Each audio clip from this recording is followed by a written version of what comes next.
আসসালামু আলাইকুম ওয়া রাহমাতুল্লাহি ওয়া বারাকাতুহু। কেমন আছেন আপনারা? আলহামদুলিল্লাহ, আপনি কেমন আছেন? আলহামদুলিল্লাহি আলা কুল্লি হাল। আমাদেরকে ভালো রাখেন কে? আল্লাহ। এজন্য সদা সর্বদা সবসময় প্রশংসা আদায় করতে হবে একজনের। আওয়াজ দিয়ে বলুন তিনি কে? আমরা সকলে দিল থেকে কালিমাতুশ শুকর আদায় করছি, সকলে বলে আলহামদুলিল্লাহ।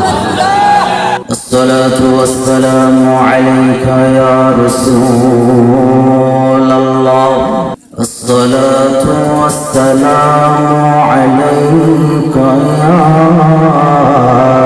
حبيب الله. الصلاة والسلام عليك يا سيد الأنبياء والمرسلين. أما بعد فقد قال الله تعالى في كلامه المجيد وفرقانه الحميد. أعوذ بالله من الشيطان الرجيم. بسم الله الرحمن الرحيم. قل إن كنتم تحبون الله فاتبعوني يحببكم الله ويغفر لكم ذنوبكم الله غفور رحيم. صدق الله مولانا العظيم وصدق رسوله النبي الكريم ونحن على ذلك من الشاهدين والشاكرين والحمد لله رب العالمين.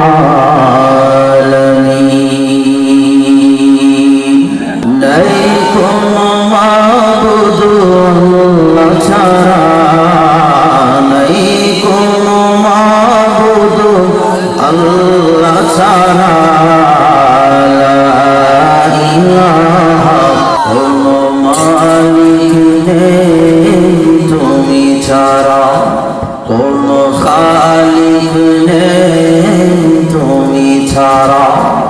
আমাদের খালিককে, আমাদের মালিককে, আল্লাহ ছাড়াই আমাদের আর কোনো মালিক আছে নাকি? আল্লাহ ছাড়াই আমাদের আর কোনো খালিক স্রষ্টা আছে নাকি? আল্লাহ ছাড়াই আমাদের আর কোনো প্রভু নাই। আওয়াজ দিয়ে বলুন কথা ঠিক না বেঠি? কোনো মালিক নেই তুমি ছাড়া, কোনো খালিক নেই তুমি ছাড়া, কোনো মাবুদ নেই তুমি ছাড়া, কোনো মাশুক নেই তুমি ছাড়া। ঠিক না বেঠি? এই দুনিয়ায় তোমার মতো আপনার কেউ নাই। এখানে ওখানে সবখানে শুধু তোমাকে খুঁজে বেড়াই। তোমার জিকিরে মন হয় জানা, লা ইলাহা ইল্লাল্লাহ, জোরে লা ইলাহা ইল্লাল্লাহ। কষ্ট হইতেছে বাবাজি? এই যে আমরা জিকির করলাম, জিকিরের লাভ না লস? যত বেশি বেশি জিকির করবেন খুশি হয়ে যাবেন কে? মানুষ। আমরা মানুষ বলতেই ভুল, কথা বলুন ঠিক কিনা? আমরা ভুল করি না? আমরা কি একেবারেই সবাই নিষ্পাপ বান্দা নাকি? আমাদের ভুল আছে না নাই?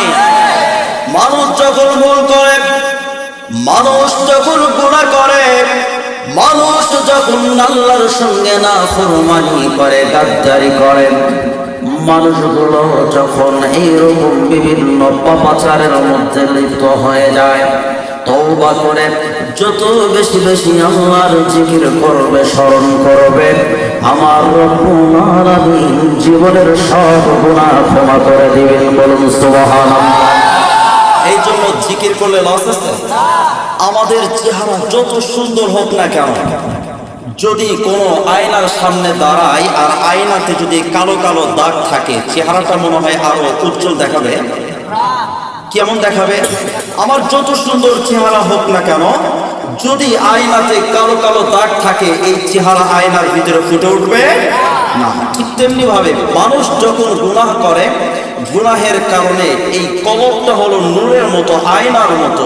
এই কলবটার ভিতরেও কালো কালো ময়লা জমে যায়, আর সেই ময়লাযুক্ত কলব দ্বারা বান্দা তখন আর আল্লাহ পর্যন্ত পৌঁছাইতে পারে না, আল্লাহকে চিনতে পারে না। ঠিক না? লোহায় যেরকম মরিচা ধরে, গুনাহের কারণে কলবের ভিতরেও এরকম জং ধরে যায়, আয়নাতে ময়লা জমে যায়। এটা দূর করার দরকার আছে না নাই? কারণ আমাদের টার্গেট আল্লাহকে চিনতে হবে কি হবে না? আল্লাহকে সন্তুষ্টি করার দরকার আছে না নাই? তাহলে আমাদের এই কলবটা পরিষ্কার করতে হবে না? রাসূল বলেন, যত বেশি বেশি আল্লাহকে স্মরণ করবে, বান্দার কলবের ভিতর থেকে কালো কালো ময়লা দূর করে দিবেন কে? এই জন্য জিকির করলে লস আছে। আমরা ক্ষেত খামারে কাজ করি না, আমাদের মুখটা দেখা যায় অনেক সময় ফ্রি থাকে, আমরা অনর্থক অহেতুক কথাবার্তায় লিপ্ত থাকি, আছে না নাই? আমরা ওই সময়টাতে যদি জিকিরের জন্য ব্যয় করি, কোনো সমস্যা হবে? নিয়ত করা যায় বাবাজিরা? আল্লাহ তাআলা আমাদেরকে কবুল করেন, বলুন আমিন। আরো জোরে বলুন আমিন।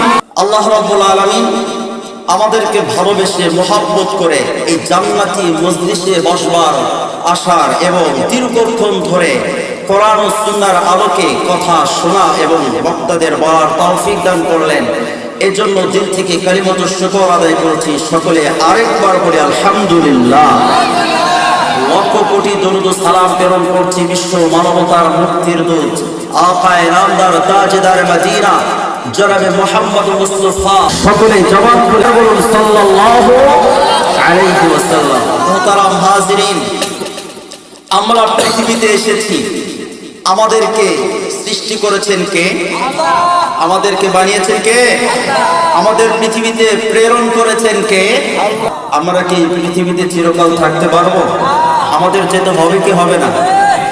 আজ না হয় কাল তুমি যাইবারে কবরে, যাওয়ার সময় দেখবে ছেড়ে তোমার সবই রইল পরে, যাওয়ার সময় দেখবে ছেড়ে। ঠিক না? নানা গেল, দাদা গেল, কেউ এলো না ফিরে, আমার তো যাইতে হবে। ঠিক না? সুন্দর পৃথিবী ছেড়ে চলে যেতে চায় না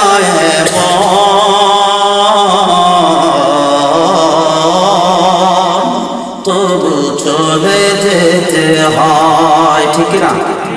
এই সুন্দর পৃথিবীটা ছেড়ে আমাদের কারোর যেতে ইচ্ছে করে না, কিন্তু যেতে হবেই হবে। এই কথাটা কার? আল্লাহ রাব্বুল আলামিন বলেন, কুল্লু নাফসিন যায়িকাতুল মাউত।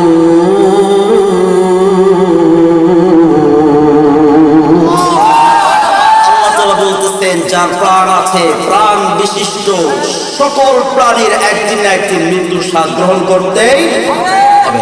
এই জন্য মুহতারাম হাজিরিন, আমরা চাইলে পৃথিবীতে চিরকাল থাকতে পারবো? এই পৃথিবীতে ছিল আমার দাদা, আমার চাচা, আমার নানা, আমার পূর্বপুরুষেরা, তাদের ক্ষমতার অভাব ছিল না, অর্থ সম্পদের প্রাচুর্যের কোনো অভাব ছিল না, সব কিছু পড়ে আছে, কিন্তু আজকে সেই ক্ষমতাধর ব্যক্তিগণ আর পৃথিবীতে নাই। ঠিক না? আমাদেরকেও এখান থেকে শিক্ষা নিতে হবে এবং বুঝতে হবে, এই পৃথিবীতে এত ক্ষমতার বাহাদুরি, অর্থ করি, সম্পদের মালিক আমি, সব কিছু ফেলে একদিন যেহেতু কবরে যাইতেই হবে, সুতরাং এই পৃথিবীর মায়া করলে চলবে না, আমাকে কবর জগৎটা সুন্দর করে সাজাইতে হবে। ঠিক না? এই জন্য কবরের বাড়ি সাজানো দরকার আছে না নাই? এটা কি মরণের পরে সাজাবো নাকি মরণের আগে সাজাইতে হবে? মরণের আগে, ঠিক কিনা? আমরা হুজুরদের কাছ থেকে শুনি না যে মানুষ মারা যাওয়ার পর সব আমল বন্ধ হয়ে যায়, কিন্তু 3টা আমল জারি থাকে। কয়টা আমল? সদকায়ে জারিয়া, মসজিদ মাদ্রাসায় গরিব মিসকিন এতিম অসহায় মানুষের জন্য যে সমস্ত কাজ করে যাবেন, ভালো কাজ, এই সমস্ত কাজ যদি করে আপনি মরণ বরণ করতে পারেন, তাহলে মরণের পরেও মসজিদে আপনার দানের টাকা থাকার কারণে, মাদ্রাসায় আপনার দানের টাকা অর্থ সম্পদ থাকার কারণে এই মাদ্রাসা মসজিদে যতদিন আল্লাহর বরত্বের কথা আলোচনা হবে, যতদিন বান্দা মুসল্লি নামাজ আদায় করবে, কবরে শুয়ে শুয়ে এর সওয়াব আপনি পেতে থাকবেন, ঠিক কিনা? এই যে কাজগুলো, এগুলো কি মরণের পরে না মরণের আগে করে যেতে হবে? তার মানে আমি মরণের পরে যদি শান্তি পেতে চাই, আমাকে এই পৃথিবীর জমিন থেকেই সেগুলো অর্জন করে যেতে হবে, ঠিক কিনা? এই জন্য আমাদের সব সময় খেয়াল রাখতে হবে, আল্লাহ রাব্বুল আলামিন আমাদেরকে কেন পৃথিবীতে পাঠাইলেন, এর কোনো উদ্দেশ্য আছে না নাই? আমরা মানুষ কোনো একটা কাজ করি, সেই কাজের উদ্দেশ্য থাকে। উদ্দেশ্য ছাড়া কাজ করে তো পাগল যারা। আমাদের টার্গেট থাকবে, আমাদের প্রত্যেকটা কাজের উদ্দেশ্য থাকবে একজনকে খুশি করার। আওয়াজ দিয়ে বলুন, তিনি কে? মুহতারাম হাজিরিন, আল্লাহ তাআলা আমাদেরকে এই পৃথিবীতে পাঠিয়েছেন, আমাদেরকে বানিয়েছেন উদ্দেশ্যহীন না উদ্দেশ্য আছে? আল্লাহ রাব্বুল আলামিন বলেন, ওয়ামা খালাকতুল জিন্না ওয়াল ইনসা ইল্লা লিয়াবুদুন। আল্লাহ রাব্বুল আলামিন বলেন, বান্দারে,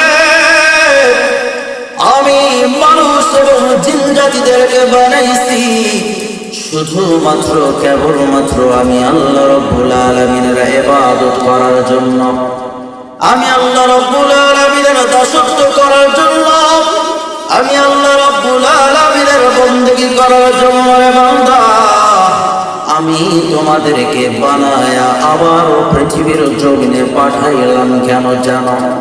আল্লাহ রাব্বুল আলামিন বলেন, আল্লাযী খালাকাল মাউতা ওয়াল হায়াতা লিয়াবলুয়াকুম আইয়ুকুম আহসানু আমালা। আল্লাহ রাব্বুল আলামিন জানা দিলেন, বান্দারে, আমি দুনিয়ার জীবনে সামান্য হায়াতের জিন্দেগি দিয়ে তোমারে পাঠাইলাম। এই দুনিয়ার জমিনে তোমার সামান্য হায়াতের জিন্দেগিটা দিয়ে কেন পাঠাইলাম? আল্লাহ রাব্বুল আলামিন জানেন, আমি তোমাকে সামান্য হায়াতের জিন্দেগি দিয়ে দুনিয়ার জমিনে প্রেরণ করেছি, আবার সেখান থেকে তোমাকে মরণের মাধ্যমে আমি রব্বুল আলামিনের কাছে ফিরে আসতে হবে। এই যে মরণ এবং হায়াতের সিস্টেমটা করেছি, এইটা সৃষ্টি করেছি কেন জানো? আমি আল্লাহ রব্বুল আলামিন তোমাদেরকে পরীক্ষা করব। আমি প্রশ্ন করি, ও মুসলমান ভাই বোনেরা, আল্লাহ রব্বুল আলামিন যে আমাদেরকে এই হায়াতের জিন্দেগি দিয়ে পাঠাইলেন, আমাদেরকে পরীক্ষা করবে। কি পরীক্ষা করবে? আল্লাহ বলেন, আইয়ুকুম আহসানু আমালা। উত্তম আমলের পরীক্ষা হবে, নেক আমলের পরীক্ষা হবে। আল্লাহ জানিয়ে দিলেন, আমি দেখতে চাই আমার বান্দা বান্দীদের মধ্যে আমার কোন বান্দা বান্দী নেক আমল করে, উত্তম আমল করে করে আমি আল্লাহ রাব্বুল আলামিনের নৈকট্য অর্জন করতে পারে। এই জন্য আল্লাহ তাআলা আমাদেরকে এই যে হায়াত মৌতের সিস্টেম করেছেন, আমাদেরকে সামান্য হায়াতের জিন্দেগি দিয়ে পৃথিবীতে পাঠিয়েছেন আমাদেরকে পরীক্ষা করার জন্য। কি করার জন্য? পরীক্ষা করার জন্য। কি পরীক্ষা করবে? নেক আমলের পরীক্ষা। কি আমলে? বান্দা কত উত্তম আমল করে আল্লাহর নৈকট্য অর্জন করতে পারে, এইটার পরীক্ষা। তো পরীক্ষায় আমাদের সফলতা অর্জন করতে হবে নাকি পরীক্ষায় ব্যর্থ হওয়া চলবে? সফলতা অর্জন করার দরকার আছে না? এই জন্য আমাদের সবসময় নেক আমল করতে হবে। কি করতে হবে বাবা? নেক আমল। নেক আমল কোনটা, বদ আমল কোনটা, এইটা আমরা যদি বুঝতে সমস্যা হয়, আমাদের যদি বুঝতে অসুবিধা হয়, তাহলে এইটা বোঝার জন্য, এইটা জানার জন্য আল্লাহ তাআলা আমার আপনার সম্মুখে পবিত্র কোরআনুল কারীমকে নাযিল করে দিয়েছেন। বলুন সুবহানাল্লাহ। এরপরও যদি আপনার সমস্যা হয়, আমি তো কোরআনের সব কথা সবভাবে তো সেভাবে আমি বুঝতে সক্ষম নয়, আল্লাহ বললেন তোমাকে এত কোনো টেনশন করার দরকার নাই, আমি আল্লাহর নৈকট্য অর্জন করাটাই যদি তোমার টার্গেট থেকে থাকে বান্দা, শোনো তোমাকে পৃথিবীর আর কোনো কাজ করতে হবে না, একটাই কাজ করবা, আমার প্রিয় হাবিবের পথকে অনুসরণ করো, আমি আল্লাহ রাব্বুল আলামিন তোমাদেরকে ভালোবাসতে থাকবো। এই জন্য বোঝা গেল যে আল্লাহর ভালোবাসা যদি পাইতে হয় তাহলে একটাই পথ, সেটা হলো আমার রাসূলের পথ। কথা বলুন ঠিক কিনা? পৃথিবীতে এমন একজন মাত্রই মানুষ যার পথ, যার আদর্শকে অনুকরণ করে যদি কোনো বান্দা বান্দি জীবনটারে চালাইতে পারে, সাজাইতে পারে, খুশি হয়ে যাবেন কে? তাহলে আমাদের টার্গেট থাকবে আল্লাহকে সন্তুষ্টি করা। আল্লাহকে সন্তুষ্টি করতে গেলে আমাকে অবশ্যই রাসূলের আদর্শকে অনুসরণ করতে হবে। কথা বলেন ঠিক কিনা? আমার রাসূলের আদর্শ কি, এইটা একটু খোঁজ করলেই পাওয়া যায়। আমার রাসূলের আদর্শের মধ্যে ছিল আজান হয়ে গেলে মসজিদের মিনারায় তিনি আর ঘরে বসে থাকতেন, তাই না? নাকি কোথায় যাইতেন? চাষতলে যাইতেন? মসজিদে। আমি যদি চাষতলে যাই, রাসূলের আদর্শ অনুসরণ করা হলো নাকি বাতিল ঘোষণা করা হলো? সফলতা অর্জন করা সম্ভব বুঝি, তাই না? আমাদের নামাজ পড়া দরকার আছে না নাই? আমার নবীজি মনে হয় সুদ ঘুষ খাইতো বেশি বেশি, তাই না? আমাদের সমাজে মনে হয় সুদ ঘুষের খুব একটা বালাই নাই, আছে? যদি থাকে এগুলোকে বর্জন করতে হবে কিনা? আল্লাহ তাআলা আমাদেরকে তৌফিক দান করেন, বলুন আমিন। গোটা পৃথিবীতে যত মানুষ আছে সব মানুষ ক্ষতিগ্রস্ত। কি গ্রস্ত? এটা কি আমার কথা না আল্লাহর কথা? আল্লাহ রাব্বুল আলামিন বলেন, ওয়াল আসরি ইন্নাল ইনসানা লাফি খুসর। আল্লাহ তাআলা বলতেছেন, বান্দারে সময়ের কসম করে বলছি, সময়ের কসম করে বলি রে বান্দা, শোনো গোটা পৃথিবীর যত মানব, যত ইনসান রয়েছে সবাই ক্ষতির মধ্যে রয়ে গেছেন। ও মুসলমান বাবাসিরা, আল্লাহ যদি বলে বান্দা তুমি ক্ষতির মধ্যে, জাহান্নাম ছাড়া বুঝি কোনো উপায় আছে নাকি?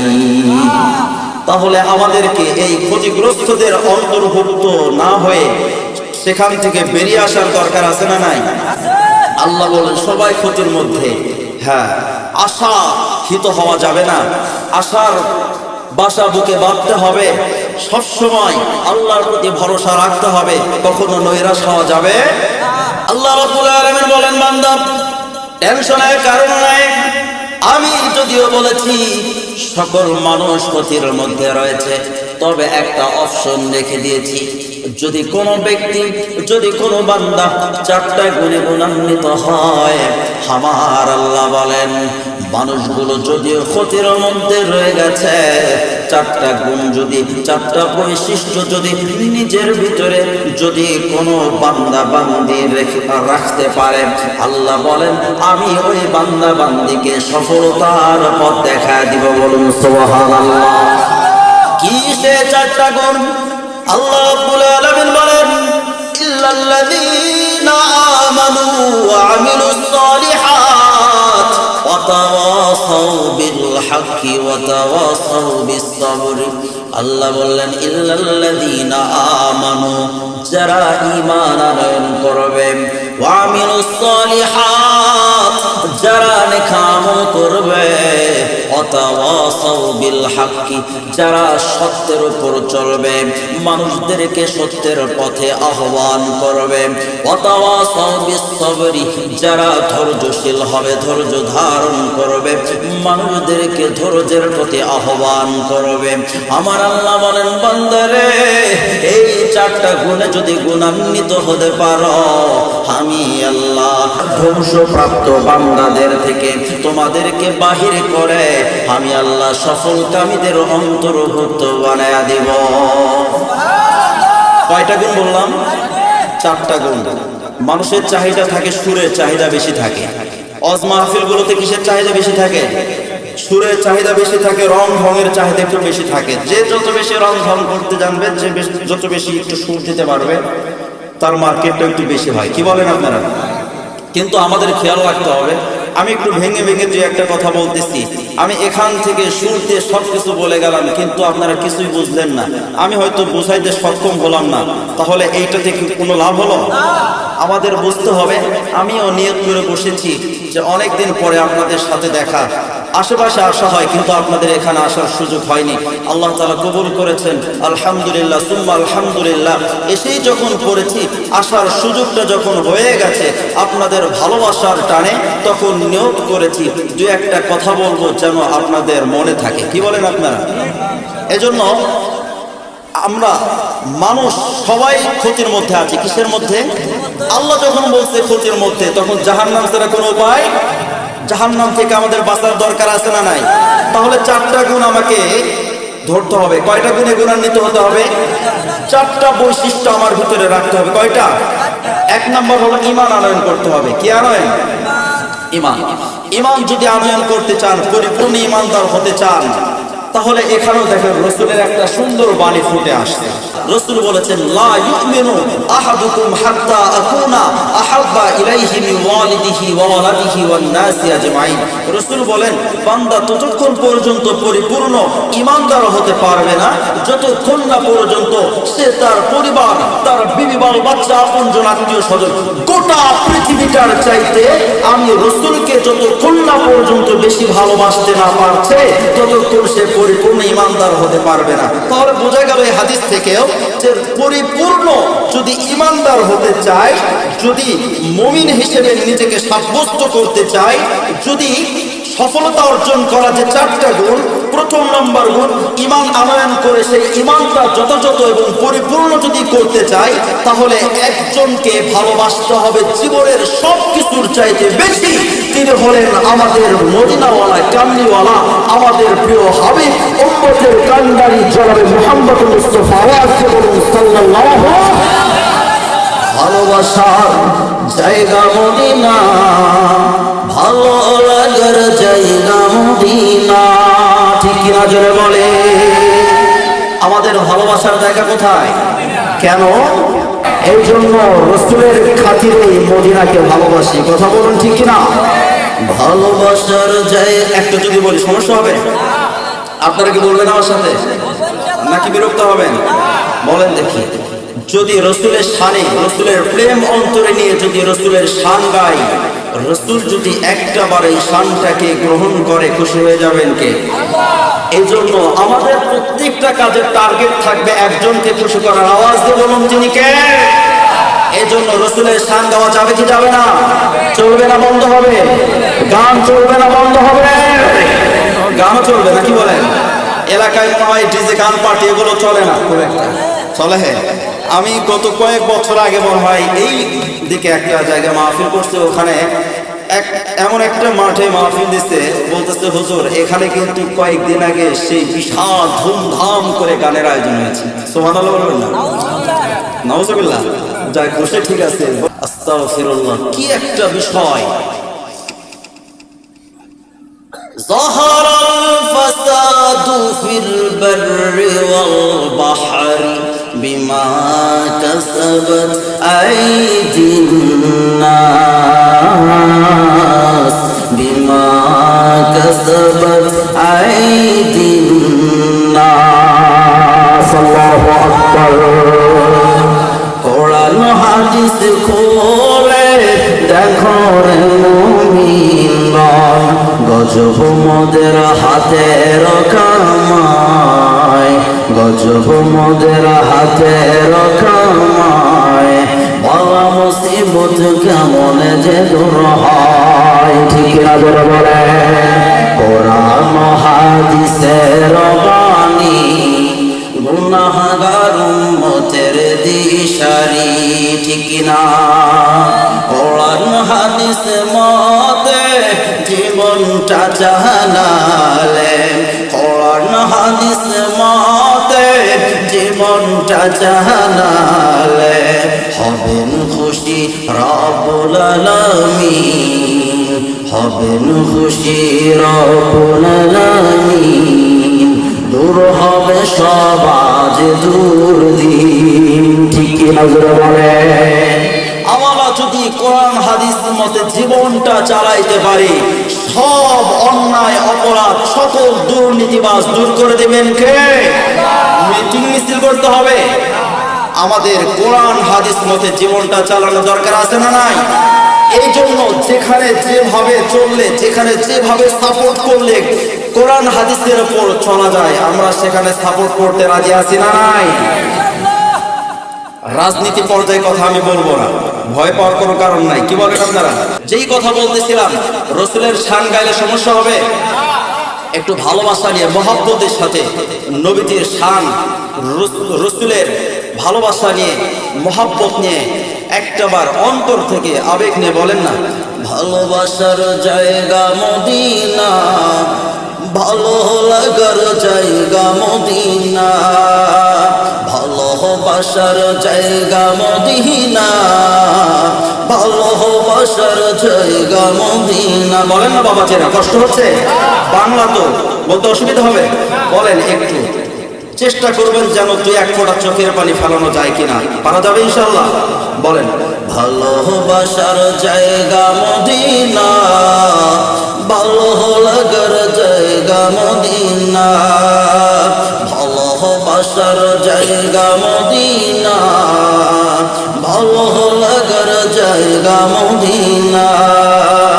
এত সুন্দর জায়গা কোথাও দেখি না, এত সুন্দর জায়গা কোথাও দেখি না, সাজিয়েছেন দয়াল রহমানা, সাজিয়েছেন দয়াল রহমানা, ভালোবাসার জায়গা মদিনা, ভালো লাগার জায়গা মদিনা, ভালোবাসার জায়গা মদিনা।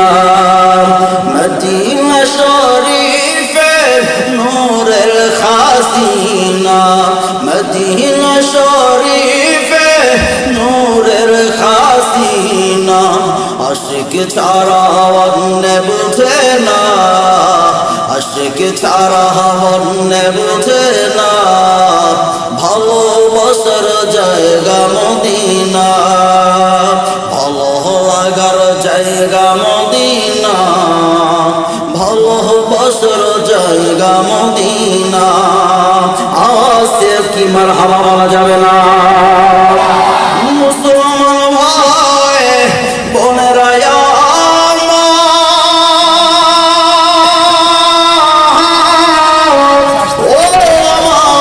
নওহাটা গ্রামবাসী, আমার প্রিয় মা বোনেরা, ও আমার বাবাজিরা, যুবক ভাইয়েরা, কেমন নবীজিকে ভালোবাসবেন না?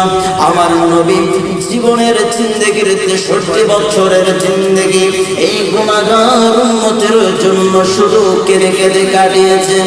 কোনো একটা মুহূর্তে নিজের জন্য কখনো ভাবেন নাই। কথা বলুন ঠিক কিনা? আমার নবী যখন তাইফের ময়দানে গিয়েছিল, কোথায়? তাইফের ময়দানে। আমরা ঘটনা জানি না? কি করুণ কাহিনী! তাইফের ময়দানে আমার নবী গিয়েছে, একটু স্বস্তির নিঃশ্বাস ফেলবে, একটু আশার বাণী নিয়ে সেখানে পৌঁছেছিলেন যে মক্কার কাফেররা, কুরাইশরা তো শুধু কষ্ট ছাড়া আমি নবীকে আর কিছুই দেয় না।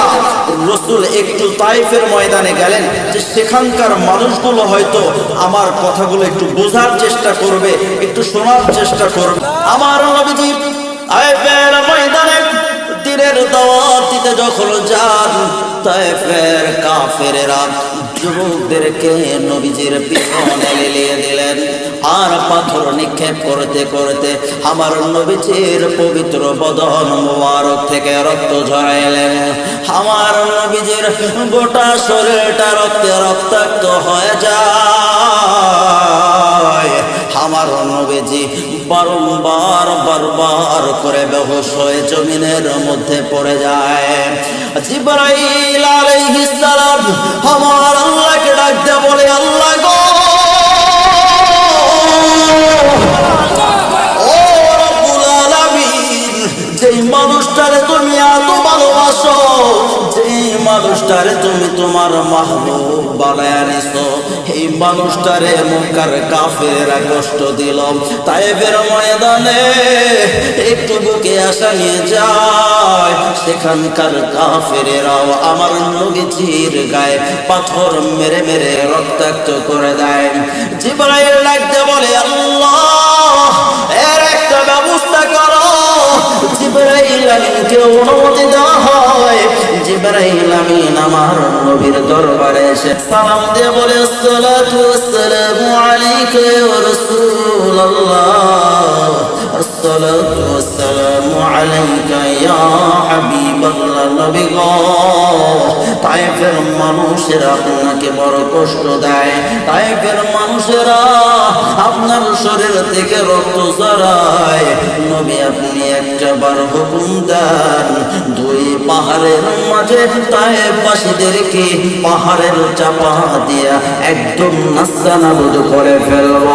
আমার নবী ডাকতে বলে, জিবরাইল আমি নবী উম্মতের কান্ডারি দয়ার ভান্ডারি নবী, আমি কি করে বদদুয়া করি রে জিবরাইল। ও জিবরাইল, আরে না, আমার উম্মতেরা বুঝে না, যদি বুঝতো আমারে আঘাত করতো না রে।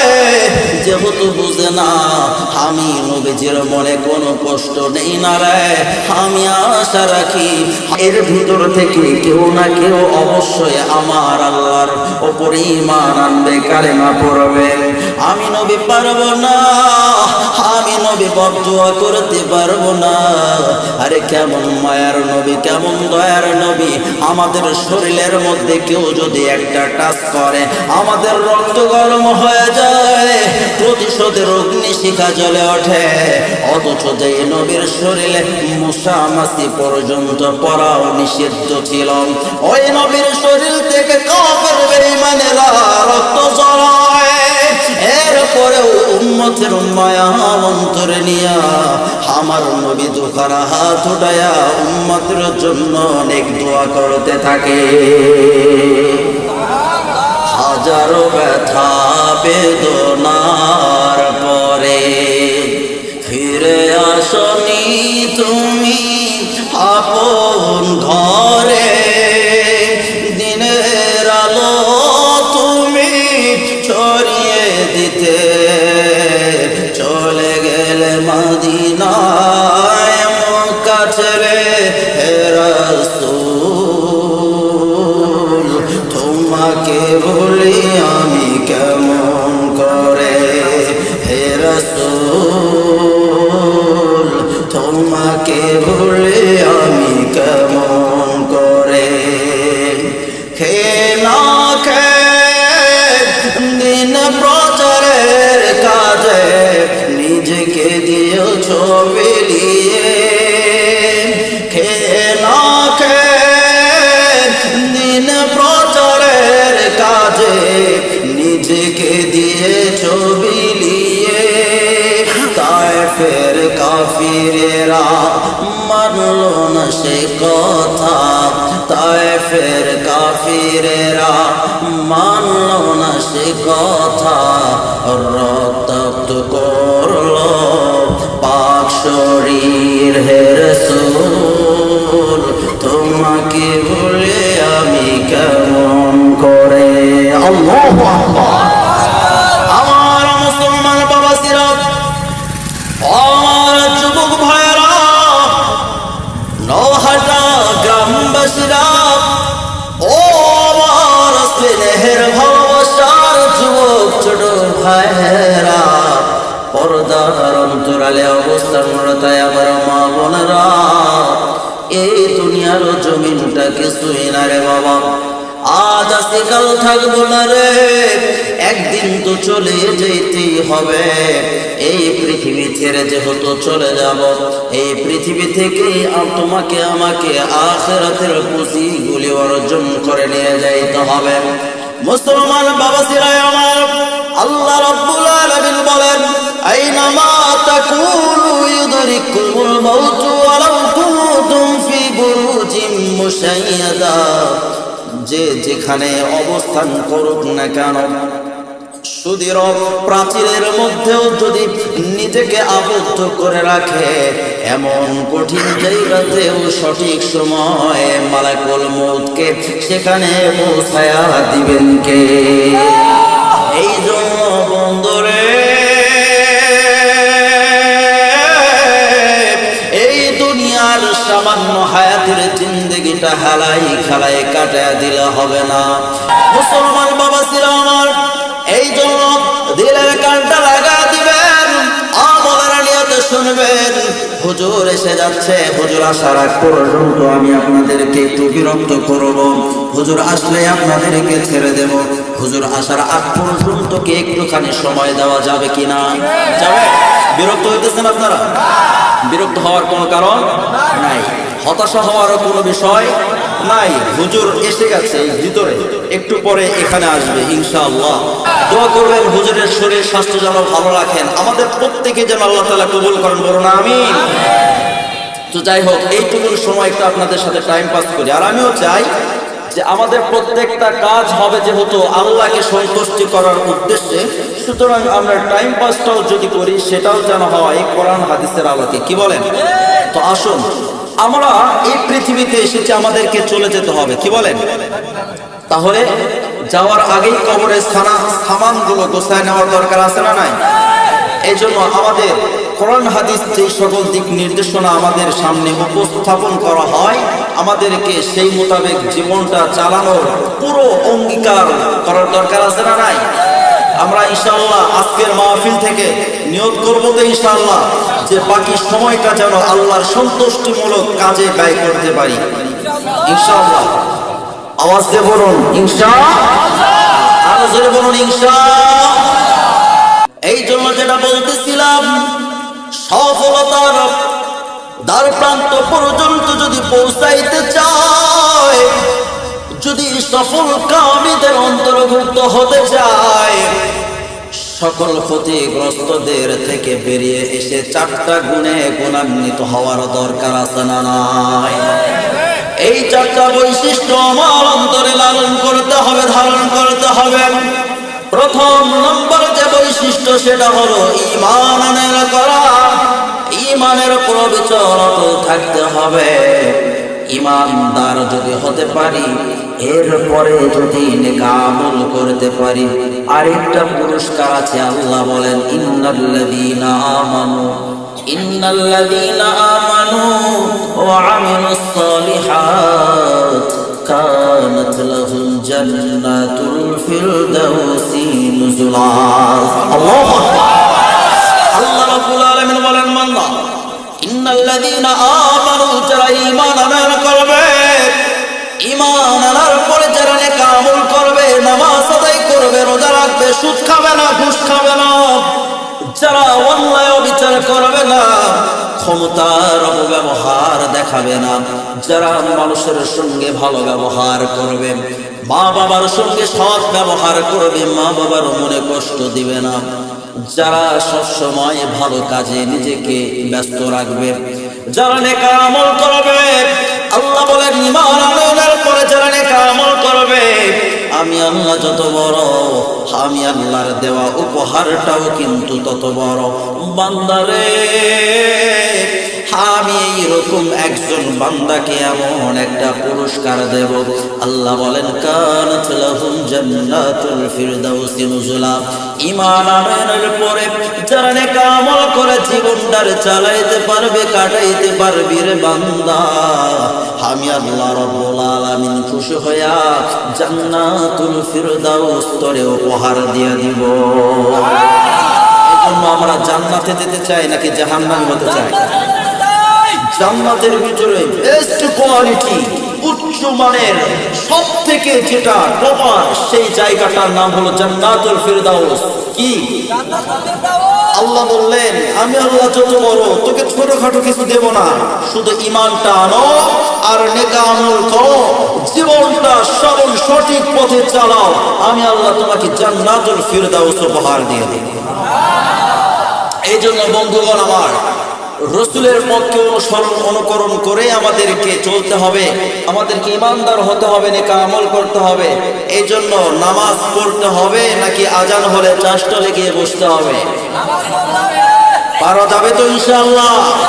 মনে হয় গান বাজনা বেশি বেশি শোনাটা এটা খুব উপকার হবে, কি বলে? এগুলো চলবে? রোজা এটা মনে হয় না চললেও চলা যেতে পারে, কি বলে? হাই রে আফসোস, মানে কঠিন বিষয়, এগুলো বলতেও লজ্জা লাগে। রোজা রমজানের দিনে আমি একদিন ভ্যানে উঠছি, অটো ভ্যান গুলো আছে না, তো আমরা তো মুসলমান, আমরা তো রোজা রাখবো না, কি বলে? হিন্দুরা কি রোজা রাখে? হিন্দুরা তো রোজা রাখবো না। আমি যে ভ্যানে উঠছি ওখানে সবগুলো হিন্দু, ওরা সিগারেট লাগাইছে। তো ওদের কাছ থেকে আর হারাম হালাল আছে নাকি? মাশাআল্লাহ, ওনাদের ধর্মকে মানে ছোট করছি না, ওনাদের ধর্মের যে রুলস ওনারা মানবে, কি বলেন? তবে আমাদের মত অনুসারে আমাদের ইসলাম, আমরা মুসলিম হিসেবে আমাদের তো বিড়ি সিগারেট হালাল, কি বলেন? হারাম। আচ্ছা, তো হিন্দু বেচারা ওরা কয়েকজন সিগারেট লাগাইছে রমজানের দিন, তো আমি ভ্যানে উঠছি, ওটার সাথে সাথে সবগুলা সিগারেট ফালায় দিচ্ছে। আল্লাহু আকবার বলবেন না? আল্লাহু আকবার। হিন্দু কতটা রেসপেক্ট করে মুসলিমদের দেখেন। বলতেছি যে কি ব্যাপার, আমাদের ধর্মে না হয় বিড়ি সিগারেট এটা হালাল হারাম, এটা আমরা হুজুরদের দেখলে মানুষ ভয় পায়, এটা স্বাভাবিক মেনে না যে আপনি তো হিন্দু ফালাই দিলেন কেন? পরে হুজুর ওইটা তো পরের বিষয়, মানবতা বোধ বলতে তো একটা বিষয় থাকে যে আপনারা রোজা আছেন আর আপনাদের সামনে আমি সিগারেট পান করি, এটা কেমন দেখায়? একটা হিন্দু সে বোঝে। আর আমাদের মুসলিম ভাইয়েরা মাশাআল্লাহ অনেক ভাই আছে, যদি বলে ভাই তুমি রোজা রাখো না কেন, দূর, আল্লাহকে ভয় করি না, মানুষকে ভয় করার কোনো টাইম আছে নাকি? নাউজুবিল্লাহ বলবেন না? কত বড় বাটপার! এ যদি বুঝে বলে তাহলে 1 নম্বর বাটপার, ঠিক না? আর যদি না বুঝে বলে তাহলে এটা তার অবুঝের কারণে বিষয়টা হয়ে গেছে। প্রত্যেকটা জিনিস না বুঝে করলে ক্ষমাযোগ্য, কি বলেন? তার জন্য দোয়া করা হবে ইনশাআল্লাহ। আমাদের রোজা রাখার দরকার আছে না নাই? আমাদের রোজার আর কতদিন বাকি আছে সামনে জানি? দেখা যায় একটা ছোট বাচ্চাকেও যদি বলি যে বাবা তুমি ইংরেজি 12 মাসের নাম বলো, পরবট অনর্গল বলতে পারতেছে, আছে না নাই? যত ধরনের স্টার আছে, যত খেলোয়াড় আছে, যত এরকম তারকারা আছে, যদি বলতে বলা হয় বলো তো 2-1 নাম, 2টার নাম বলতে বললো একদমে 20টার নাম বলে ফেলে, এরকম আছে না নাই? সব মুখস্থ। কিন্তু আল্লাহর রহমতে অনেকে আছে আরবি 12 মাসের নাম যদি বলতে বলা হয় অনেকেই জানে না, স্বাভাবিক, মানে এটাকে গুরুত্ব মনে করে না। এটাই কারণ। সে চাইলে পারতো না।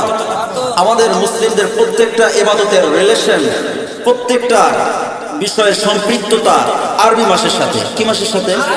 তাহলে আরবি মাস সম্পর্কে আমার টোটাল একদম পরিপূর্ণ ধারণা রাখার দরকার আছে না নাই? রমজান মাসে আমরা রোজা রাখি, হজ করি কি মাসে? জানুয়ারি মাসে। হজ করি কি মাসে? এটা কি আরবি না ইংরেজি মাস? তাহলে আরবি মাস সম্পর্কে ধারণা রাখার দরকার আছে না নাই? যাই হোক, রমজান আসতেছে সামনে, আমরা নিয়ত করব, যেহেতু রমজানের পূর্ব মুহূর্তে এই মাসগুলো চলে, এজন্য এই বিষয়ে দু একটা কথা না বললেও হক আদায় হয় না। এটা চলমান যে মাসটি আরবি 7ম মাস, মাসটির নাম হলো রজব মাস। কি মাস? রজব মাস। রজবের চাঁদ উঠলে রাসূল একটা দোয়া সব থেকে বেশি পাঠ করতেন। সেই দোয়াটি মাশাআল্লাহ অনেকে জানি, অনেকে জানি না। যারা জানেন বা জানেন না উভয়ে সকলেই, আমি জোরে জোরে বলবো, আমার সাথে কি বলা যাবে? সকলে বলেন আল্লাহুম্মা বারিক লানা ফি রজব ওয়া শাবান ওয়া বাল্লিগনা রমাদান। বেশি বড় দোয়া, বেশি কঠিন দোয়া। আল্লাহুম্মা বারিক লানা ফি রজব ওয়া শাবান ওয়া বাল্লিগনা রমাদান।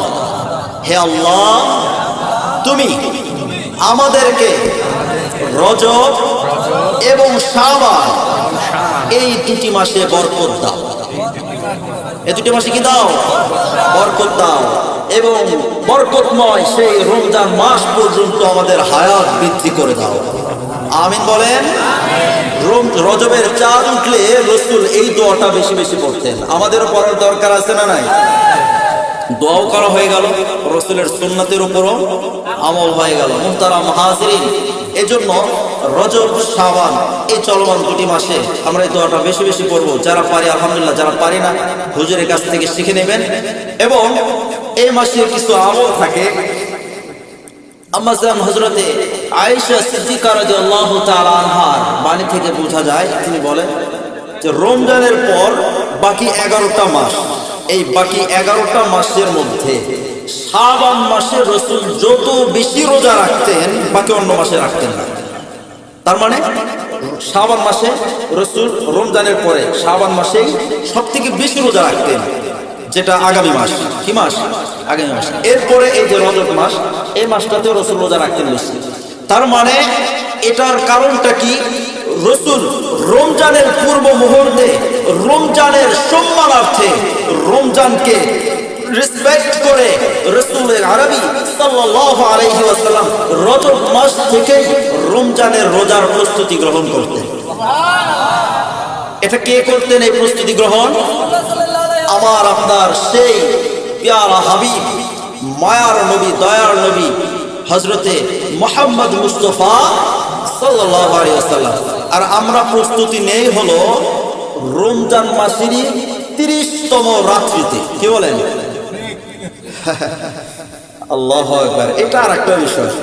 আমার বাড়ির পাশে একজনের মানে কানে আওয়াজটা আসছে, সামনে বলে নাই, পাকে বলছে যে কোরবানির ঈদে গোস্ত খেয়ে যতটা স্বাদ না পায়, রোজার ঈদে গোস্ত খেয়ে তার থেকে বেশি তৃপ্তি লাভ করে। কত বড় কথা! আপনাদের এদিকে হয় নাকি এগুলো? হ্যাঁ, এই যে সারা বছর কিস্তির মাধ্যমে বা একটা হয় না এরকম। আমি ব্যক্তিগতভাবে এগুলো করি না। বাকি বিষয়টি হলো যারা করেন এটা ব্যক্তিগত ব্যাপার। তবে মনে রাখবেন যে রোজার গোস্তের মানে প্রশংসা করতে গিয়ে কোরবানির গোস্তের আবার অপমান করেন, অবমাননা করেন। কারণটা হলো আমরা কোরবানি করি কার জন্য? আল্লাহ কি গোস্ত নেয়? রক্ত নেয়? হাড্ডি নেয়? চামড়াও বসি নেয়? আল্লাহ তো কিছুই নেয় না। আল্লাহ নেয় কি? বান্দার অন্তরে কি আছে এটা। কি বলেন? আমার তাকওয়াটা নেবে আল্লাহ। আমি কার জন্য কোরবানিটা করেছি? অনেকে কোরবানি করি দায় থেকে কোরবানি করি। এলাকার মধ্যে আমি ধনী, আমি যদি কোরবানি না করি দেখা যায় কেমন জামাই আসবে, মেয়ে আসবে, যদি কোরবানি না করি মুক্ত থাকে না। এই যে একটা মানে চিন্তা ভাবনা নিয়ে আমরা কোরবানি করি। আচ্ছা বলুন তো, এই কোরবানিটা কি আল্লাহর জন্য হলো? না। কোরবানি করব আল্লাহর জন্য, আল্লাহর সন্তুষ্টির জন্য কোরবানি করব। আল্লাহ তো গোস্ত খাবেন না। আমি যদি নিয়মটা সহি করে সঠিক করে কোরবানিটা করতে পারি, আরে বাবা আল্লাহ সন্তুষ্ট হয়ে গেল, আবার গোস্ত খাওয়া হয়ে গেল। এর থেকে লাভ আর কিছু আছে নাকি? এই যে গোস্ত, এগুলো আল্লাহ দাওয়াত করে খাওয়ায়। কি বলেন? কোরবানির গোস্ত চাইতে স্বাদের গোস্ত মনে হয়। আমার কাছে আর কোনো গোস্ত পাই নাই, আপনারা পাইছেন বুঝি জানি না। তবে হ্যাঁ, এই সমস্ত কথা বলবেন না। রোজার ঈদের আগের রাত্রে আমাদের অনেক মাশাআল্লাহ যুবক ভাইরা রোজা রাখার প্রস্তুতি নাই। কি বলেন? রোজার শেষে রোজার প্রস্তুতি নাই। সারা রাত মনে করেন যে ডিজে পার্টি যত কিছু আনন্দ ফুর্তি এগুলো। অথচ যে রাত্রগুলো আল্লাহর কাছে অনেক দামি, অনেক মূল্যবান, যেই রাত্রে আল্লাহ তাআলার কাছে রাত্রে জেগে দোয়া করলে আল্লাহ সরাসরি সেই দোয়াটা কবুল করে নেন, সেই রাত্রগুলোর মধ্য থেকে একটা রাত্র হলো এই যে ঈদের রাত্রগুলো, ঈদের রাত্রগুলো। অথচ আমরা এই রাত্রগুলোতে সারা মাস রোজা রাখি, রাখার পরে শেষের দিনে ঈদের দিনে ফজরের নামাজটাও জামাতের সাথে হয় না। এরকম আল্লাহর ওলি আছে না নাই? আছে। এটা অনেক বড় দুঃখের বিষয়। এজন্য আমাদের রমজানের প্রস্তুতি এখন থেকে নেওয়ার দরকার আছে না নাই? এখন থেকেই পরিপূর্ণ রমজানের প্রস্তুতি নেব ইনশাআল্লাহ। আল্লাহ তাআলা আমাদেরকে যথার্থভাবে দিনের প্রত্যেকটা আহকাম সঠিকভাবে বুঝে আল্লাহর সন্তুষ্টি অর্জনের লক্ষ্যে সেইভাবে সামনে পথ চলিয়ে আগে আমাদেরকে আমল করবার তৌফিক দান করেন। বলুন আমিন। আরো জোরে বলুন আমিন। আপনারা বিরক্ত হচ্ছেন? আলহামদুলিল্লাহ, হুজুর আসবে, টেনশনের কারণ নাই। আমরা ছোট মানুষ তো এই জন্য একটু ভয় লাগে যে ছোট ছোট আমরা মুরব্বীদের সামনে কথা বলতে ভয় লাগে। কারণ আমরা তো ছোট বাচ্চা, মুরব্বীদেরকে উপদেশ দেওয়ার মতো অ্যাবিলিটির যোগ্যতা রাখি না। বাকি একটা বিষয় সবসময় খেয়াল রাখি, যেহেতু আমি কোরআনের একজন ছাত্র, কিসের? কোরআনের ছাত্র। অতএব কোরআনের ছাত্র হলে ছাত্রের উচিত হবে উস্তাদ যেটা বলে সেটা মানা। কি বলেন? তো আমি যেহেতু কোরআনের ছাত্র, এই জন্য কোরআন আমাকে যেটা করতে বলে, যেভাবে চলতে বলে, আমি সেটা করতে এবং সেভাবে চলতে চেষ্টা করি। এবং একটা বিষয়, এটার উপর রসুলের একটা হাদিসের উপর আমল করার চেষ্টা করি। আমি যতটুকু জানি, আমি যা আমল অনেক কিছু জানি তা না, আমি তো এটা জানি যে নামাজ পড়তে হবে। কি বলে? এটা জানি না আমি জানি। রসুল বলেছেন, বাল্লিগু আন্নি ওয়ালাউ আয়া, আমার পক্ষ থেকে যদি একটা মাত্র বাণীও তোমার জানা থাকে, সেটা মানুষের কাছে পৌঁছায় দাও। শুধুমাত্র এই দায়িত্ববোধ থেকেই আপনাদের সাথে কথা বলা। মুহতারাম হাজিরিন, নামাজ পড়তে হবে, নামাজ ছাড়া কোনো উপায় আছে নাকি? কঠোরভাবে যদি বলতে যাই এটা সমস্যা হয়, কিন্তু আমাদের সমস্যা হলেও তো মানতে হবে যে মুমিনের চরিত্রে নামাজ, কাফের বেঈমান মুশরিকের চরিত্রে নামাজ নাই। তার মানে রাসূলের সেই বাণী থেকেই উপলব্ধি করা হয়, মানুষ যে নামাজ পড়বে, নামাজ এটাই একমাত্র নামাজি কাফের মুশরিক এবং মুমিন মুসলিমদেরকে পার্থক্য করে। কি করে? তার মানে মুসলমান মুমিনের চরিত্রে নামাজ আছে, কাফির মুশরিকের চরিত্রে নামাজ নেই। বাবা, আমি বলতেছি না আপনি যারা নামাজ পড়েন না ঢালাও ভাবে না, ওটা বলার দরকার নেই। আমি শুধু বলবো, আমি যদি নামাজ না পড়ি, আমার চরিত্রটা কাদের চরিত্রের সাথে মিলে যাচ্ছে? রাসূল বলেন, যার সাদৃশ্য যাদের সাথে হবে, হাসরের মাঠে তাকে তাদের সাথেই উঠানো হবে। এটা কি আমার কথা? রাসূলের কথা। ভয় রাখার দরকার আছে না নাই? হাসরকে আমরা বিশ্বাস করি কি না? বাবা, এই জন্য হাতে পায়ে ধরে বলবো, অনুরোধের স্বরে, কঠোরতার কি দরকার আছে? আমাদের বুঝতে হবে সাদা মাঠা সরল সোজা ভাবে একদম পরিষ্কার কথা যে আমার চারিত্রিক, আমার প্রত্যেকটা কাজ যদি মদিনাওয়ালার সাথে যদি সাদৃশ্য হয়ে যায়, আমার হাসর নাসর হবে আমার প্যারা নবী কামলিওয়ালার সঙ্গে। বলুন সুবহানাল্লাহ। আর আমার চরিত্রটা যদি আবু জাহেলের সাথে মিলে যায়, আমার চরিত্রটা যদি উতবা সাইবার সাথে মিলে যায়, আমার চরিত্রটা যদি ফিরআউন নমরুদের সাথে মিলে যায়, তাহলে হাসরের মাঠে তো তাদের সাথেই উঠতে হবে। তাদের সাথে উঠলে তো জাহান্নাম ছাড়া কোনো উপায় নাই। ও আল্লাহ, আমরা তো জাহান্নামে যেতে চাই না, চাই তো জান্নাত। সুতরাং জান্নাত চাই, যেহেতু জান্নাত পাওয়ার জন্য সেই আদর্শটাকে আঁকড়ে ধরতে হবে। আমরা সেই আদর্শটাকে আঁকড়ে ধরতে চাই, নিজেও চেষ্টা করব। তৌফিক দেওয়ার মালিক কে?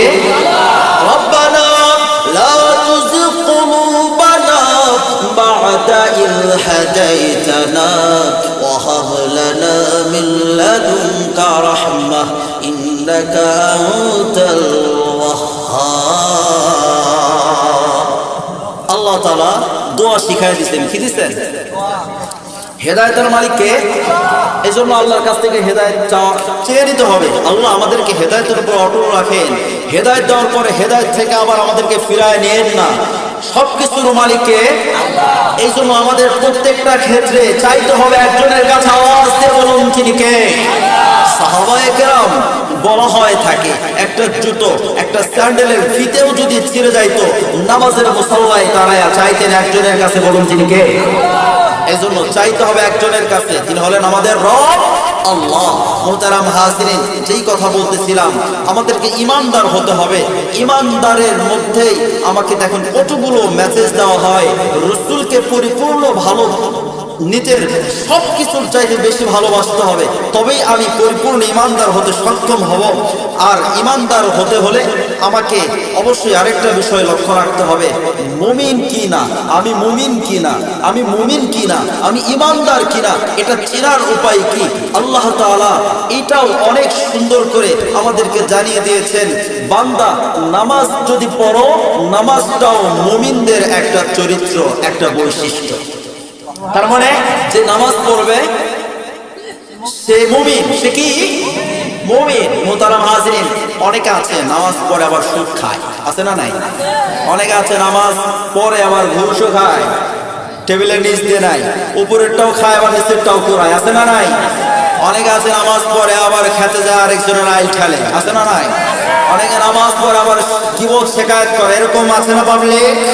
অনেকে আবার আরেক দল আছে আল্লাহ বলি, ওরা আবার কয় কি, আরে বেটা তুই নামাজও পড়ো সাবান না সুদও খাস, নামাজও পড়ো সাবান না অন্যায় আকাম কুকাম যত আছে সব করস, এরকম টিটকারে দেয় নেওয়ালা আল্লাহর ওলি, অথচ হেও একবার ঢিপ দিচ্ছে কিনা পশ্চিম দিকে আল্লাহ ভালো জানে, এরকম আছে না?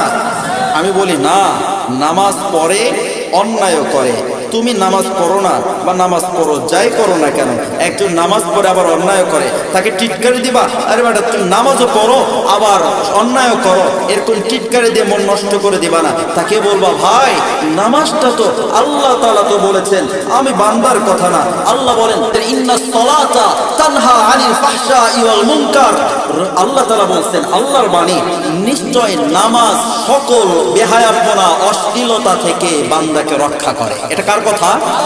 আল্লাহর কথা। নামাজ যদি সকল অন্যায় অপকর্ম থেকে রক্ষা করে, তাহলে নামাজও পড়ি আবার অন্যায়ও করি, কেমন হলো না? বিষয়টা নিয়ে টিটকারি দেওয়ার কিছু নাই, তাকে বুঝায় বলবেন ভাই তুমি নামাজটা আরো উন্নত করো। কি করো? বুঝতে হবে তোমার নামাজটা হচ্ছে না, তোমার নামাজটা আরো উন্নত করো। নামাজটা কি করো?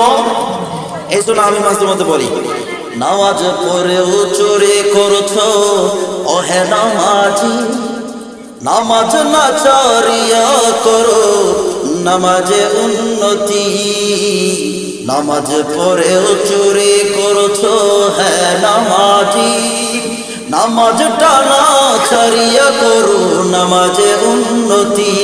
ঠিক না? রবের কাছে পাবে ক্ষমা যদি মানো তার সব কথা, এই পাঁচ ওয়াক্ত পড়লে নামাজ জান্নাত পাবে আল্লাহর ওয়াদা। কার ওয়াদা? ফজর জোহর আসর মাগরিব ইশা, এই পাঁচ ওয়াক্ত পড়লে নামাজ জান্নাত দিবে আল্লাহর ওয়াদা, এই পাঁচ ওয়াক্ত পড়লে নামাজ জান্নাত পাবে আল্লাহর ওয়াদা। ঠিক না? নামাজ পড়লে জান্নাত দেবে, এটা কার ওয়াদা? আল্লাহ তাআলার ওয়াদা। এই জন্য মুহতারাম হাজরিন, আমরা নামাজ পড়বো না ছাড়বো ইনশাআল্লাহ। আল্লাহ তাআলা আমাদেরকে তৌফিক দান করেন, বলুন আমিন। মুহতারাম হাজরিন, যেই কথা বলতেছিলাম, মানুষ সবাই ক্ষতির মধ্যে, মনে আছে? চারটা গুণ থাকলে সেই ব্যক্তিটাই সফল। সেই ব্যক্তিটাই কি? তার ভিতরে প্রথম নাম্বার গুণ হলো ঈমান আনয়ন করতে হবে, ঈমানের উপর অবিচল থাকতে হবে। দুই নাম্বার নেক আমল করতে হবে। কি আমল? নাকি বদ আমলের কথা বলছে? আমলে সালেহ করতে হবে, নেক আমল করতে হবে। বদ আমল করা চলবে? সুদ খাওয়া যাবে? ঘুষ খাওয়া যাবে? গান বাজনা করা যাবে?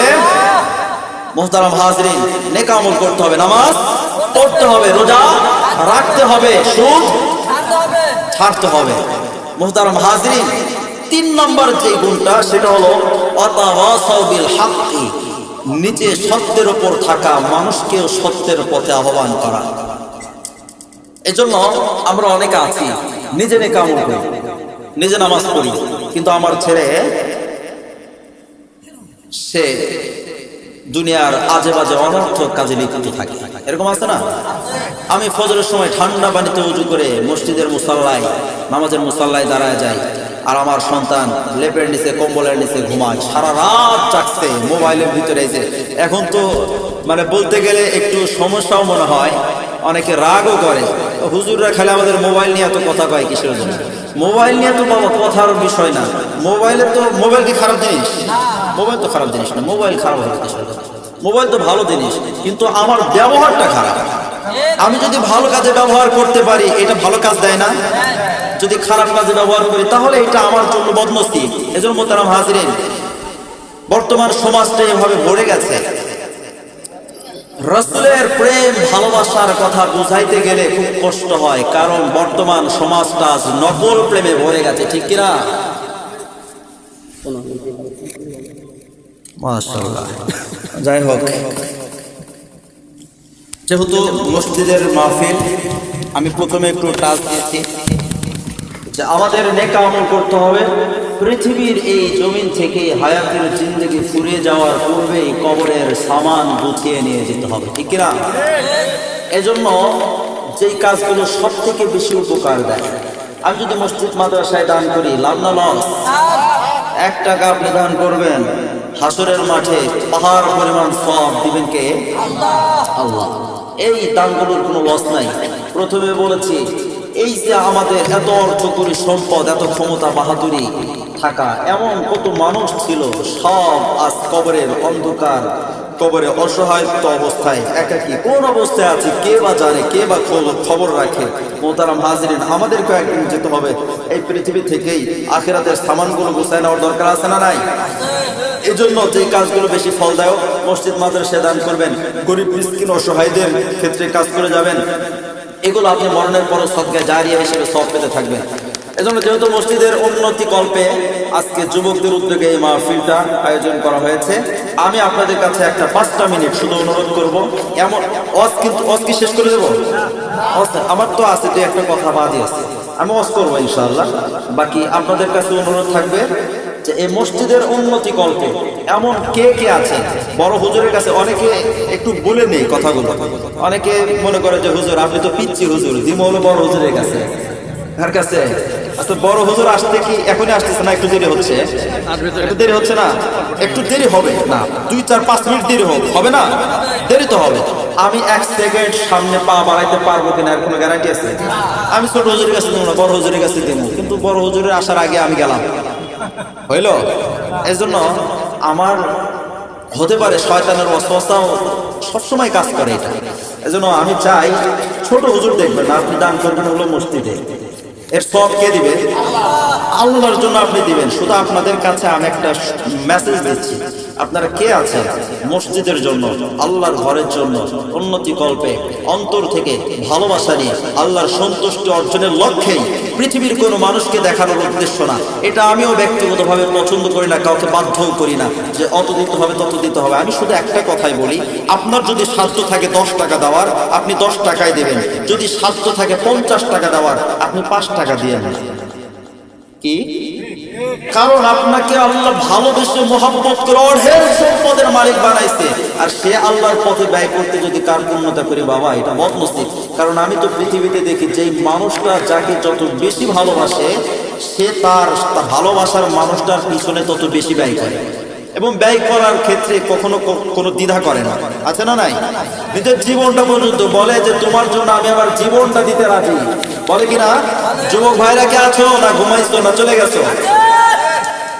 তোমরা ভালো বুঝবা কি বলে। কাউকে ভালোবাসলে যে তোমার জন্য আমি সব কিছু বিসর্জন দিতে রাজি, এটা কিসের কারণে হয়? ভালোবাসার দাবি থেকে। এই জন্যই দেখেন আল্লাহ রসুলকে সব থেকে বেশি ভালোবাসার দরকার।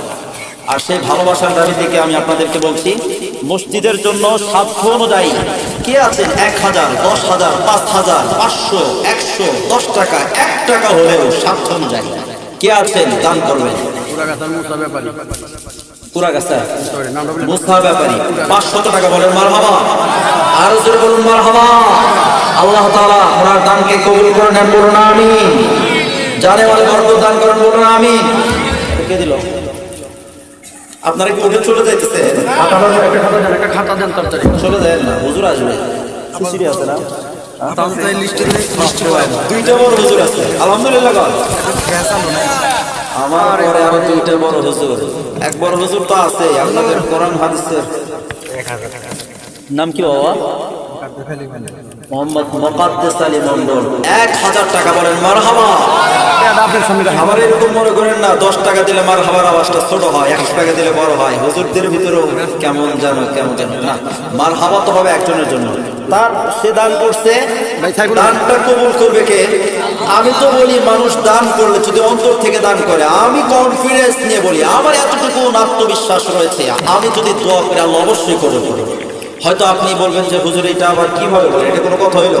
আমি বলি আপনি যদি দান করেন, আমার জন্য করছেন না আল্লাহর জন্য? আল্লাহর ভালোবাসায় যদি আপনি দান করেন, আপনার দান কবুল করবে না তো তার কার দান কবুল করবে? এজন্য আমি যদি আপনার জন্য দোয়া করি, আল্লাহ কবুল করবে না? আল্লাহ তো অলরেডি কবুল করে নিছে। আমি শুধু মাঝখান থেকে ফাও একটু বলি। কি বাবা নাম? নাম বলুন। মাশাআল্লাহ 500 টাকা এক বাবাজি, বলুন মারহাবা। আরেকজন সাইফুল ইসলাম সাহেব 500 টাকা, আলহামদুলিল্লাহ, বলুন মারহাবা। 500 টাকা এক মণ ধান সাইফুল ভাই। 500 টাকা এক মণ ধান সাইফুল ইসলাম সাহেব।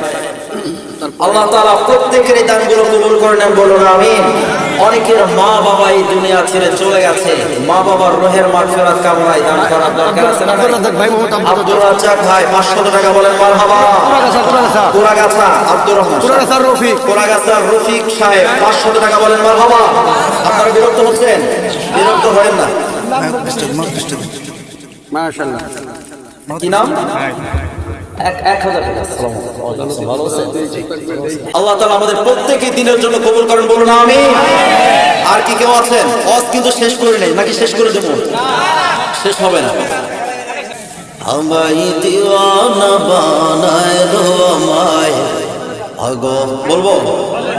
আচ্ছা, ততক্ষণে আপনারা টাকা বের করবেন তো? আচ্ছা, এখানে যারা আছেন পকেটে তো সবার তো পকেট ফাঁকা না, অনেকের পকেটে 1 টাকা থাকবে, 10 টাকা থাকবে, 5 টাকা। ছোট ভাইরা আছে না, নাস্তা পানি খাওয়ার জন্য চা বিড়ি এই পান সিগারেট এগুলো খায়। যদিও ওয়াজ করে সিগারেট খাওয়া যাবে না, তারপরও খায় একবার, আছে না নাই? অনেক আমার এক ভাই, আমি অনেকে বলি, প্রতিবেশী হয়, বলি ভাই তুমি ছাড়ো এগুলো, ভাই পারি না, এত চেষ্টা করি পারি না। এটা কি বলবো আর? হেদায়েতের মালিক কে? আল্লাহ। আল্লাহর কাছে দোয়া করবো আল্লাহ তাআলা আমাদের হেদায়েত দান করেন, বলুন আমিন। এজন্য আপনারা পকেটে হাত দেন। আর যারা মহিলা প্যান্ডেল তো আছে, এই যে এটা দেখতেছি, মা বোনেরা দেখতেছে, তাই না? যারা মহিলা, আমার মা বোনেরা যেনারা আছেন, ওনাদের মন অনেক, আমি দেখি যে ওনারা রোজা রাখে বেশি, নামাজের দিকেও ধাবিত বেশি, আবার দানের দিক থেকে ওনাদের হাত অনেক প্রসারিত, যতটুকু পারে সাধ্য অনুযায়ী চেষ্টা করে। এজন্য মা বোনদের কাছে অনুরোধ থাকবে আপনাদের দানগুলো আপনারা পৌঁছায় দেন প্যান্ডেলে।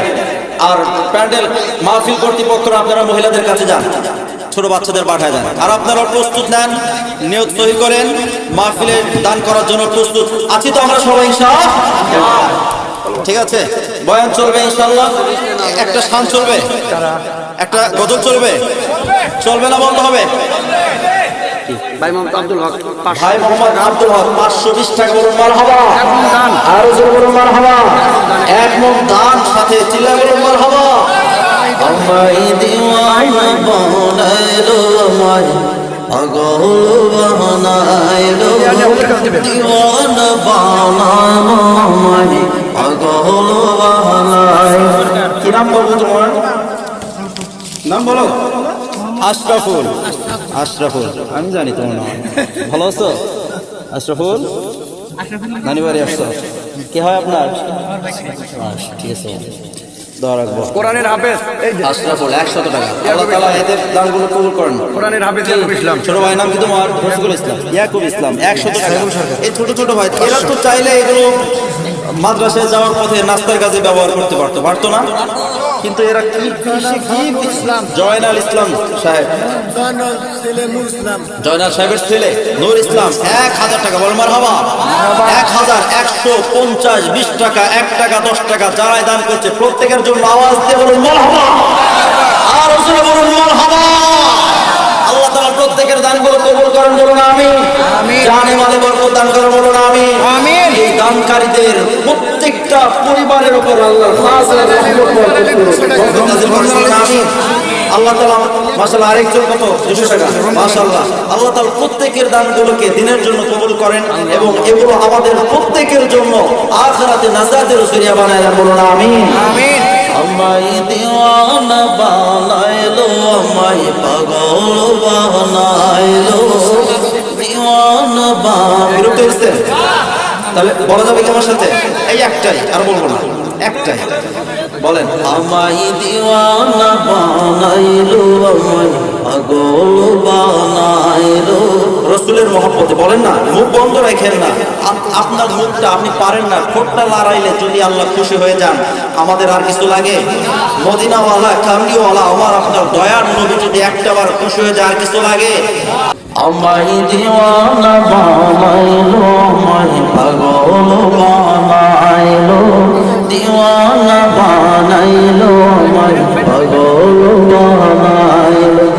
সোনার মদিনায় আমার প্রাণের মদিনায় আমার মন জাগারিলো, আমায় দিওয়ানা, আমায় দিওয়ানা বানাইলো আমায় পাগল বানাইলো, দিওয়ানা বানাইলো আমায় পাগল বানাইলো।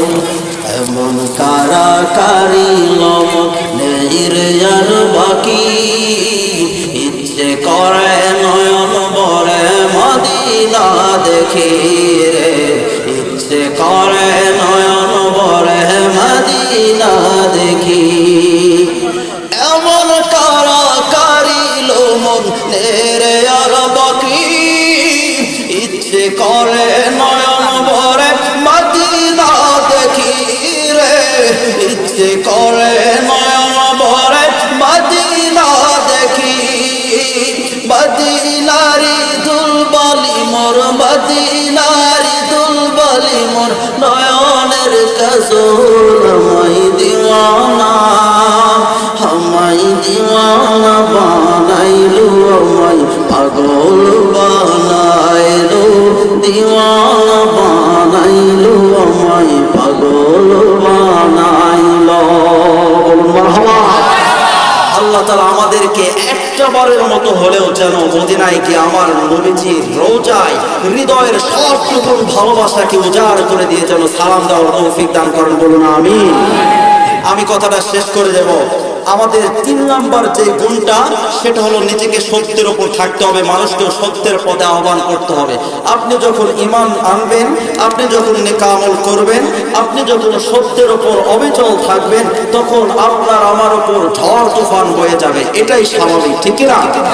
সকল কষ্ট, সকল ধরনের বাধা বিঘ্নতা, সকল ধরনের ঝড় তুফান, এই সমস্ত পরিস্থিতিতে মোকাবেলা করে ধৈর্য ধারণ করতে হবে একজনের উপর। আওয়াজ দিয়ে বলুন তিনি কে? আমাদের ধৈর্য ধারণ করতে হবে। আল্লাহ বলছেন ওয়াবাশশিরিস সাবিরিন, ধৈর্যশীলদের জন্য সুসংবাদ। কাদের জন্য? এই জন্য এই 4টা গুণ যদি আমরা অর্জন করতে পারি, সফলতা দান করবেন কে? আল্লাহ তাআলা আমাদেরকে প্রত্যেকটা কথার উপর আমল করার তৌফিক দান করেন। আপনারা যদি কেউ কষ্ট পেয়ে থাকেন, আমার কথায় যদি কেউ কখনো মনোক্ষুণ্ণ হয়ে থাকেন, আল্লাহর ওয়াস্তে ছোট সন্তান, ছোট ভাই হিসেবে দেখে আপনারা ক্ষমা করবেন এবং আমাদের প্রত্যেকের জন্য দোয়া করবেন। আল্লাহ তাআলা যেন আমাদের সকলকে দিনের জন্য কবুল করেন। এবং বিশেষ করে আমি আপনাদের কাছে দোয়া প্রার্থী, আমার মা বাবা পরিবার, এক কথায় আমার জীবনে জড়িয়ে থাকা প্রতিটি ভালোবাসার মানুষগুলোদের জন্য আপনারা একটুখানি দোয়া করবেন। আল্লাহ তাআলা আমাদের প্রত্যেকেই দিনের জন্য কবুল করেন এবং দুনিয়া থেকে আখিরাতের সামানগুলো অর্জন করে আল্লাহর সন্তুষ্টি অর্জন করে কবরে যাওয়ার তৌফিক দান করেন। বলুন আমিন। ওয়া আখিরু দাওয়ানা আলহামদুলিল্লাহি রাব্বিল আলামিন। সকলে সুস্থ থাকবেন, ভালো থাকবেন, এই প্রত্যাশায় শেষ করছি। আসসালামু আলাইকুম ওয়া রাহমাতুল্লাহি ওয়া বারাকাতুহু।